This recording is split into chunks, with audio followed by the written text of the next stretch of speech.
Grateful that state and federal law means that local officials, such as those in Prince William, can pass a law that may resonate in the community, but as a practical matter may not have that much real effect. Well, we're glad that there's a Constitution, because what we see as this resolution is a violation of the Constitution. It's targeting a segment of the community. It's going to require that people be asked for documentation with regard to their status. And in order to do that, who's going to be asked those questions? And we feel that racial profiling is going to be taking place when this process is actually implemented, and that people are going to be targeted, and that people will be denied and be frightened away from using county services that they have paid for, because remember that these folks are paying property tax. They're paying it in terms of rent, and they're paying it in terms of mortgage payments. And so they're paying for the services, and yet they will be denied those services. To the phones we go, as we promised. Maureen in Manassas kicks things off on line one. Welcome, you're on the air. Go ahead, please.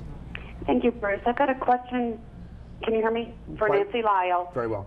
My question is, Mexicanos Sin Fronteras has called everybody that's against this resolution racist, including Help Save Manassas.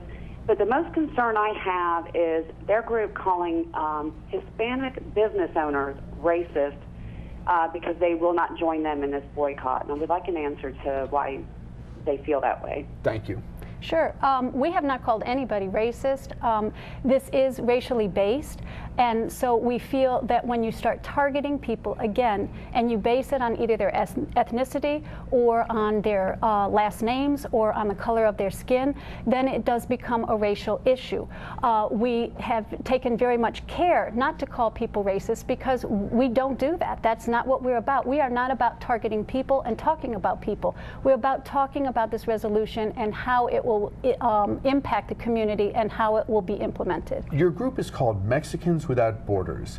We have a border, and a lot of people think, and I think this is true across the country and across party lines, frankly, a lot of people think even if we don't have someone stationed every inch of the border, borders north and south, we have borders. Sure. And it's neighborly to respect them.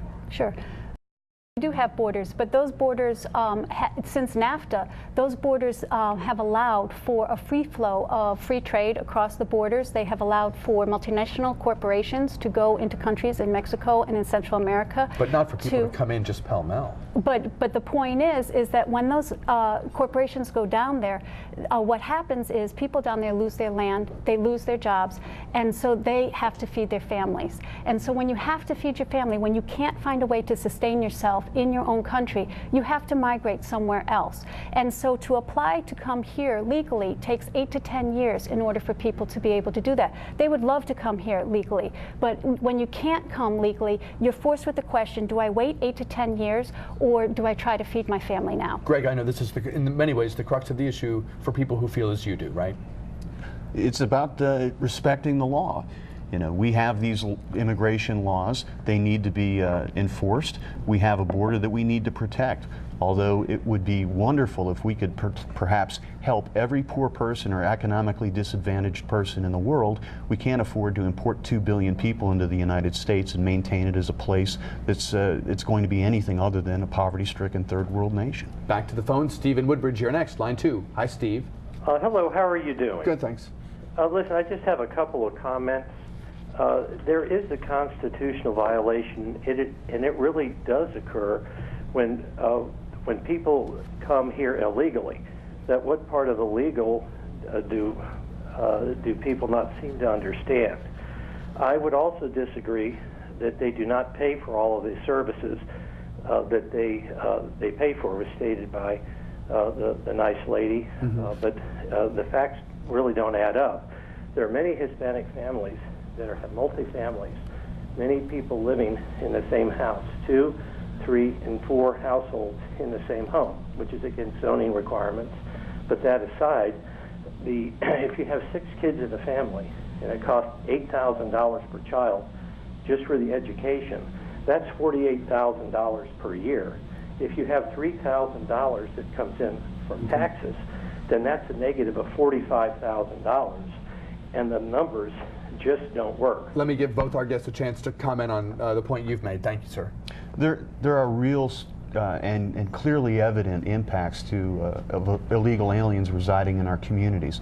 the issue of residential overcrowding, which is not uniquely an illegal alien issue. There's quite a bit of overlap there. But the crowding in the schools, the problems that were occurring in the hospitals, and perhaps most importantly, the issue of criminal illegal aliens that are preying on our population. This causes significant problems for the legal residents and citizens in Prince William County and across the world, or the nation. And these effects are very real, and we have to have these addressed. Quick comment before we go to break. Sure. The crime rate in Prince William County, although the rate of population has nearly doubled for the Hispanic community, the crime rate is the lowest it's been in 5 years. So the fact of people talking about criminal activity, you'll find in the undocumented community, it's lower than in the native-born community, and that's been documented through many studies. And so the problem of overcrowding, as Greg even pointed out, that's not unique to an undocumented community issue. That's a low-cost housing issue. And so we need not scapegoat undocumented people for the problems that we have in our county. Back to the phones we go. Nancy in is line 2. It just flipped. Line 2. Nancy in Manassas, you're on the air. Go ahead, please, ma'am. Thank you. Hi. Hi. I think I'm going to reveal our dirty little secret and tell you that most of us don't know, and few of us really care, who's legal and who's not. There's pretty much a backlash to the huge influx of newer immigrants not respecting our culture. And if the organizations that we're trying to help these people, like Mexicans Without Borders, could actually convey that it's really about assimilation. People in Prince William were not upset about the fact that we had Hispanics moving into our community. They were upset about the fact that